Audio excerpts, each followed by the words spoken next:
प्रिय विद्यार्थियों, नमस्कार। हम कक्षा 10 में हमारी पाठ्य पुस्तक हिंदी क्षितिज के गद्य भाग के पाठ 11 प्रेमचंद का अध्ययन कर रहे हैं। हम पूर्व में भाग 1, भाग 2, भाग 3 में प्रेमचंद जी की कहानी ईदगाह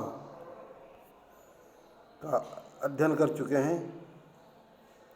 इसमें प्रेमचंद जी ने एक छोटे बालक हामिद के द्वारा ईद का त्यौहार मनाने एवं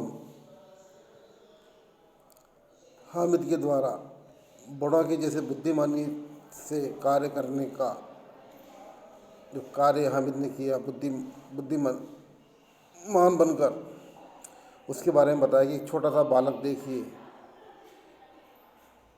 घर परिवार में अभाव होने पर कितना समझदार हो जाता है। ईदगाह के मेले में जाता है, उसके मित्र खिलौने खरीदते हैं, मिठाइयाँ खाते हैं, लेकिन एक छोटा सा बालक हामिद अपने दिए हुए 3 पैसों से अपनी बूढ़ी अम्मा दादी के लिए चिमटा लेकर के आता है। आगे देखिए, आज हम भाग 4 में उसके आगे की कथा का अध्ययन करेंगे। 11 बजे गांव में हलचल मच गई। मेले वाले आ गए। मोहसिन की छोटी बहन ने दौड़कर भिश्ती उसके हाथ से छीन लिया और मारे खुशी के जो उछली तो मियाँ भिश्ती नीचे आ रहे और सुरलोक सिधारे। सुरलोक यानी देवलोक, यानी स्वर्गवास हो जाना। यानी मोहसिन ने जो भिश्ती का खिलौना लिया था वो भिश्ती खिलौना टूट गया। इस पर भाई बहन में मारपीट भी हुई। दोनों खूब रोए। उनकी अम्मा यह शोर सुनकर बिगड़ी और दोनों को ऊपर से 2-2 चांटे और लगा दिए। तो मोहसिन का खिलौना तो समाप्त हो गया। अब मियाँ नूरे के वकील का अंत उनके प्रतिष्ठानुकूल इससे ज़्यादा गौरवमय हुआ। वकील जमीन पर या ताक पर तो नहीं बैठ सकता, उसकी मर्यादा का विचार तो रखना ही होगा। दीवार में 2 खूंटियाँ गाड़ी गई, उन पर लकड़ी का एक पटरा रखा गया। पटरे पर कागज का कालीन बिछाया गया। वकील साहब राजा भोज की भांति सिंहासन पर बिराजे। नूरे ने उन्हें पंखा चलना शुरू किया। अदालतों में खस्सी टट्टियाँ और बिजली के पंखे रहते हैं, यानी जो घास की जो वो शीतलता बनाने के लिए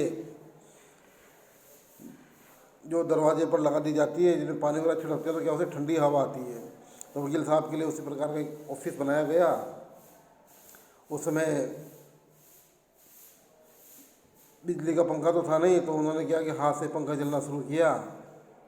क्या यही मामूली पंखा भी ना हो, कानून की गर्मी दिमाग पर चढ़ जाएगी कि नहीं। मतलब बांस का पंखा आया और नूरा उसके वकील साहब के खिलौने की हवा करने लगी।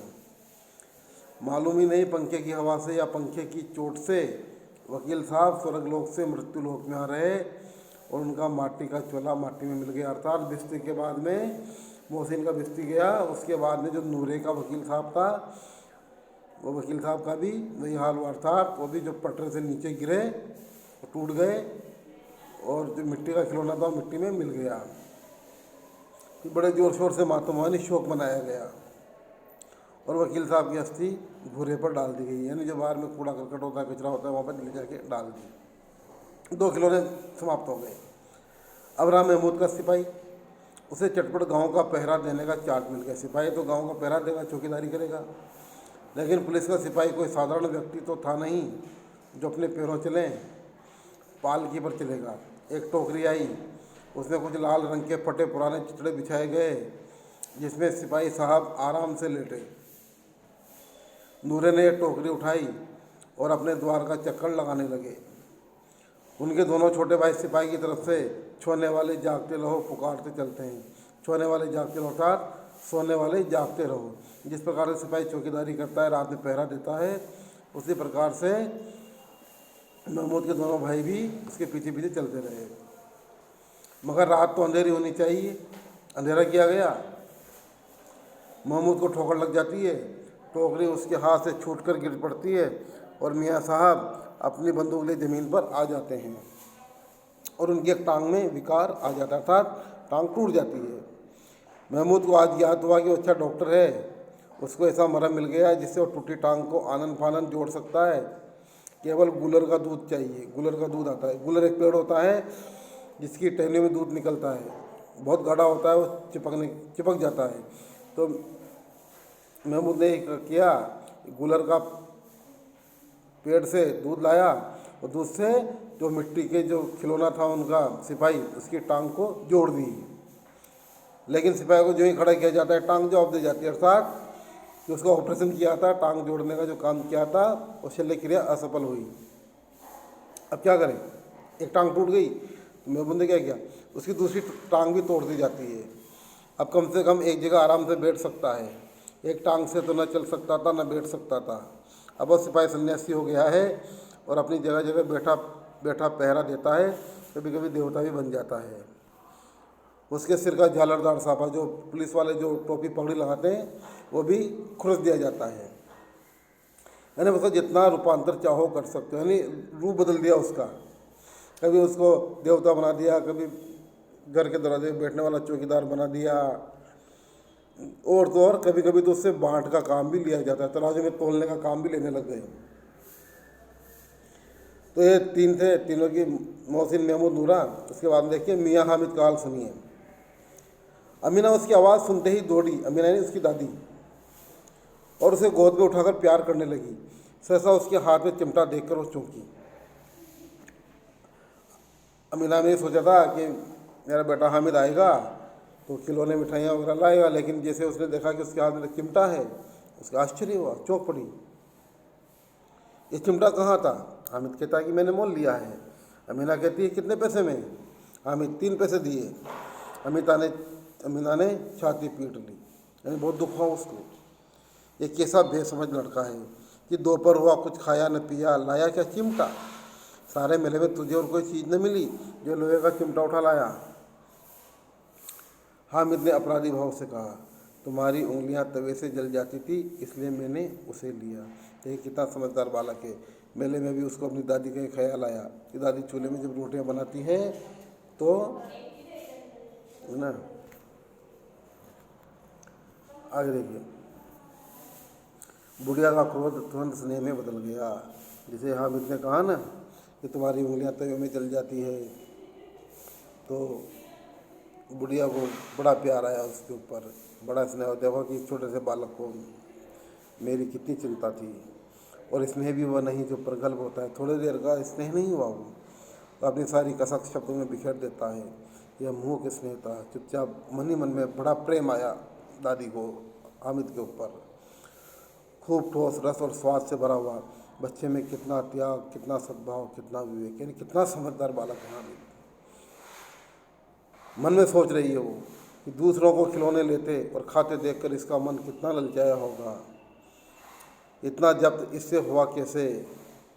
वह भी उसे अपनी बुढ़िया दादी की याद बनी रही, यानी वहाँ मेले में भी उसको अपनी बुढ़िया दादी की याद आती रही। अमीना का मन गदगद हो गया, बहुत प्रसन्न हुई वो। और अब एक बड़ी विचित्र बात हुई, हामिद के इस चिमटे से भी विचित्र। बच्चे हामिद ने बूढ़े हामिद का पाठ खेला था। जिस प्रकार से बड़े बूढ़े समझदार बुजुर्ग व्यक्ति होते हैं, वैसी समझदारी इस हामिद ने बचपन में ही दिखा दी थी। बुढ़िया अमीना बालिका अमीना बन गई थी और रोने लगी, यानी बच्चे की समझदारी, हामिद की समझदारी, और हामिद ने जो कार्य किया था, त्याग किया था, उसके आगे वह दादी है मन ही मन में बहुत रोई, यानी आंसू खुशी के थे। दामन फैलाकर हामिद को दुआएं देती जाती थी और आंसू की बड़ी बड़ी बूंदें गिराती जाती थी। लेकिन बेचारा बालक हामिद इसका रहस्य क्या समझता था। प्रिय विद्यार्थियों, ये था हमारा प्रेमचंद जी का जो अंतिम भाग 4 में कहानी पूरी हुई। इसमें नीचे कुछ कठिन शब्द दिए हुए हैं और नीचे इसमें कुछ प्रश्न उत्तर भी हैं, तो आप इस पाठ को पढ़ कर प्रश्न उत्तर करने का प्रयास करें। जैसे कि प्रेमचंद की पहले कहानी संग्रह का नाम है तो सोजे वतन। दुकानदार ने हामिद को पहली बार चिमटे की कितनी कीमत बताई थी? ये सब आपको मैंने पढ़ा दिया। हामिद की दादी का क्या नाम था? हामिद ने चिमटा कितने पैसे का खरीदा? महमूद ने कौन सा खिलौना खरीदा? ईद किस महीने में आती है? तो आप इन चारों भागों को पढ़ करके इन प्रश्नों का उत्तर खोजने का प्रयास करें। धन्यवाद।